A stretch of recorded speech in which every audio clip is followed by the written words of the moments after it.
Hello, good people of YouTube. Mountbatten here. Today, I'm bringing you my top 5 meme premium ships.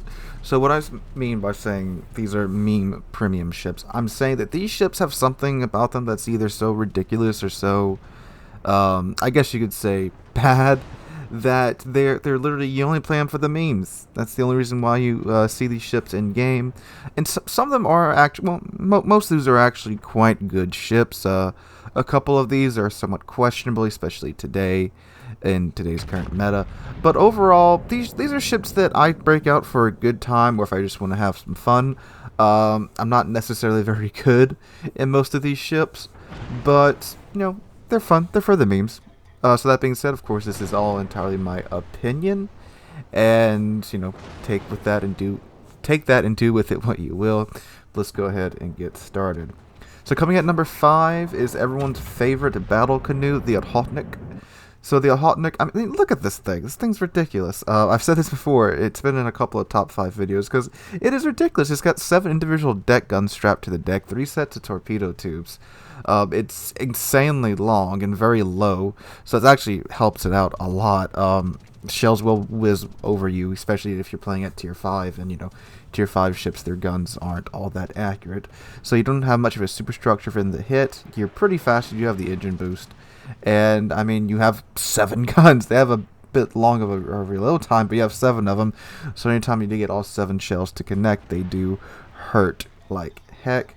And, of course, you have 3 sets of torpedo tubes, so you can fling a fair amount of torpedoes toward your enemy or whatever smoke screen they may be hiding in. And it's just an all-around fun ship to play. It gets the laughs out of me every time I play it because it is so ridiculous, and of course, Russian bias. But I mean, it's a fun ship to play. It's entertaining as heck to play. If you don't have it, I do think it's still available in the premium store. It's well worth the money, just for some fun. So I do recommend picking up if you do not have it yet, and it's a fun ship, and it is a tier 5 premium, so it's like probably like $20 if that. So I recommend you get it. Great fun.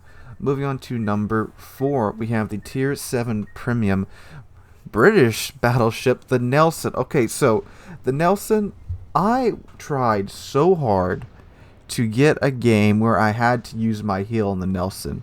Yeah, you heard that right. I played the Nelson for like an hour and a half straight, just trying to get, some footage of the Lol Hill. I didn't think it'd be that hard, but I don't know what's matchmaking is smoking, but I kept getting put into tier 9 games with only 1 or 2 tier 9 ships, but enough to where I got left behind in the dust because the Nelson's not that fast, and I barely got in like 40,000 damage because the battle ended in like 6 minutes. Or, it just spawned me in the opposite side of the map away from where most of the action took place. So, yeah, most of you know what the Nelson is anyway. It's the Nelson. It's a tier 7 premium, I guess technically reward ship if you want to say that. British battleship. It's got 9 16-inch guns. It has a British BBHE, which means they get good pins, good chance of starting a fire, and my god, they shred AA guns and secondary guns for days. And the Nelson has the Lol Hill at tier 7. So unfortunately, I don't have any footage of it for you because matchmaking just the teams I got put with were apparently so good that they wiped the enemy team out before I really had a chance to do anything. Yeah, you may want to look at that. We're getting moved for introducing a bunch of paper Soviet cruisers again. But anyway, it's a really good ship. It's for I think like 350 or 375,000 free XP. If you haven't gotten it yet, I would recommend getting it. It's a great ship. Easy to print credits with it because the HE is so good. You can rock that all game, and you will do fine in terms of damage. But the AP is also not that bad either because you do have 16-inch guns, and when you are tier 7 and you are top tier, you can basically not care about anybody's bow armor because your shells are going to go right through it. And of course, with the Lol Hill, you can print dreadnought ribbons for days, and with the HE, you can get dreadnought ribbons, dreadnought medals for days, and with HE, you can get Witherer medals for days as well. And then, of course, because it says 9 16-inch guns that are pretty dang accurate, you can get high caliber for days as well if you get into a tier 7 game. Or just don't get the random matchmaking bad luck streak that I did. Because we won, but I didn't get to do anything. That is so typical of matchmaking nowadays. Anyway, moving on to number 3. We have the tier 7 American cruiser, the Atlanta. Yes, everyone's favorite machine gun, especially now with what the situation is like at higher tiers. The original machine gun, the Atlanta, the Rainbow HE thrower.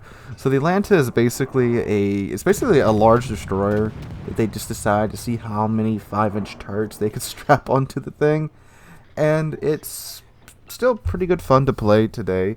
It's completely ridiculous still today, but it's definitely way more balanced than some other HE flamethrowers because of the American shell arcs. The rainbow that you will be seeing of just non-stop HE, you know it's in Atlanta. She can hide behind just about any island and get her rainbow of HE love onto any ship.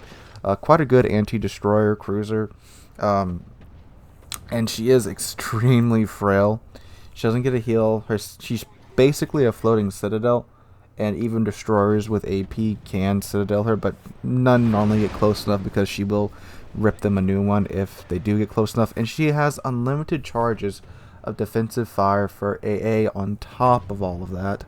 So if you're having a bad time with carriers and you want something that can handle said carriers, Atlanta is definitely your go-to ship on the American line. And she also gets torpedoes. Now her torpedoes are really meany because they only have a range of 4 kilometers at tier 7, which that's basically in case something sneaks up on you while you're hiding behind your island waifu, you can torpedo them. I've used the Atlanta's torpedoes not that often, and they really are for those oh crap moments. You don't go out trying to ambush people with Atlanta. You want to stay ideally as far away as you can from the action and still keeping your guns in the game. And the AFT is a must on this ship. That pushes your gun out to around 13 kilometers, because without AFT your gun range is like 11 kilometers, which is basically your spotting range. But yeah, she's a really good ship, really fun ship if you're looking for just a ship to be really derpy with. And she's one of the few older premiums that you still see just everywhere still. Now, I mean, she's not like everywhere like something like the small Minsk, but you still run into her quite a lot if you're playing at tier 7. Alright, moving on to number 2. The Austro-Hungarian battleship Verbis Unisys. Yes, the ship that Wargaming dropped the ball on so hard that I don't see this ship. I really don't. Even when I'm playing it, I don't run into it. And matchmaking's supposed to match you with your exact same counterpart nowadays, and I never see it. Never. It's nowhere. And it's kind of sad because the guns on the ship are quite good. The armor is quite good. But what Wargaming really screwed up was the health. Yes, it is a smaller dreadnought, and they only gave it 35,000 health and stuck it at tier 5 with almost no AA in, the CV rework. So she gets bullied by carriers, and just with the, amount of HE in the game nowadays, she just can't stand up to it.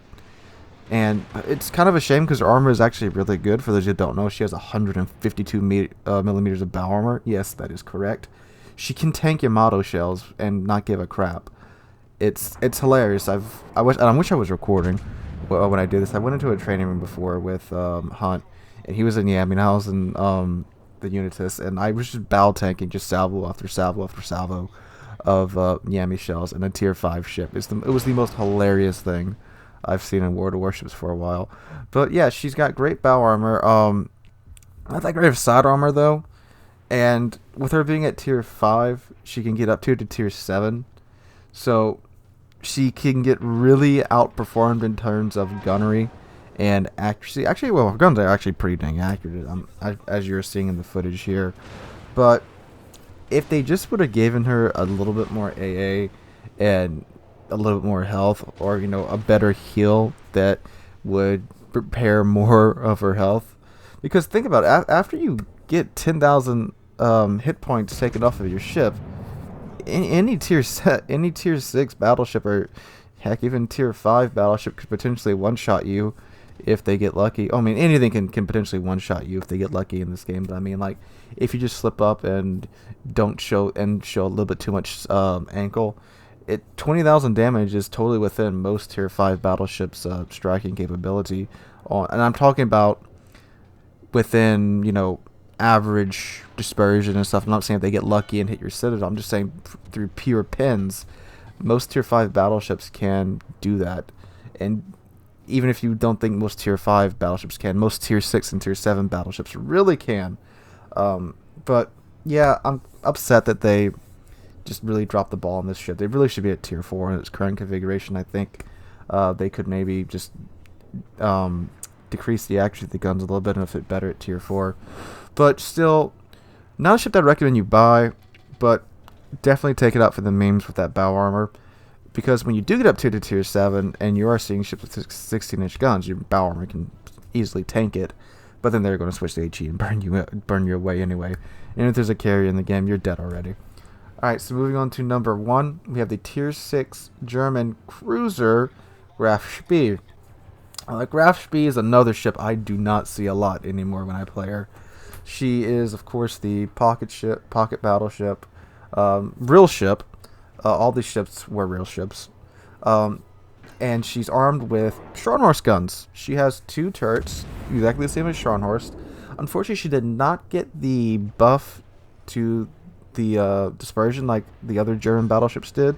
I know she's not technically a battleship, but she does have battleship guns. So her salvos at times is still just completely all over the place. But she's pretty dang tough. In the clip you're watching right now, I goofed up at the beginning really freaking hard. And I still survived to the end of the game. Got 3 kills and got like almost 60,000 damage done. Which is pretty good, considering the Graf Spee doesn't have the best DPM. She has a 20-second reload with guns that are still in the old style of German battleship dispersion. She doesn't get cruiser dispersion, by the way. Every now and then her salvos are pretty good, but a lot of times it's just shotgunning it. And she does get torpedoes, and she does get a heal at tier 6. So all that combined together does make a fairly tanky cruiser. Not the best damage dealer though, but if you can't get up close to other cruisers, you will put a hurting on them. And even from medium ranges, I've been finding that she's pretty okay if you can manage to connect shots. Because she does have Scharnhorst guns, so when they do connect with cruisers, they freaking hurt hard. Especially with some of these new British heavy cruisers. Apparently they're quite squishy, because I've been deleting them a lot in Graf Spee. So, a good ship. Again, would I recommend you get it? It's not the best, but if you're a fan of history, you probably already have the ship, because the ship's been out for quite some time. But it is memey, and it is fun at times. And again, it's a tier 6 premium, so it's not, a $50 tier 8 premium. I don't know what the price is off the top of my head. Again, I think it's like $25, $30-ish. It is an older premium, so it may actually be cheaper than that. But a good ship, maybe. A fun ship, yes, definitely. Alright guys, so these are my top 5 meme ships. Let me know what your top 5 meme ships are. Again, ships they just have some special ability, or maybe not the best ability, maybe some type of disadvantage in the comments down below. These are my top 5, and yes, it is a top 5 list without the Massachusetts for once. I did realize that I was kind of doing that a lot, but anyway guys, thank you for watching. Hope you're having a great Monday. If you enjoyed the video, please drop a like, leave a comment, and subscribe. We're on our way to 8,000 subscribers, and we're getting very close to that goal thanks to you guys. Again, thanks for watching, and hope to catch all of you guys in the next one.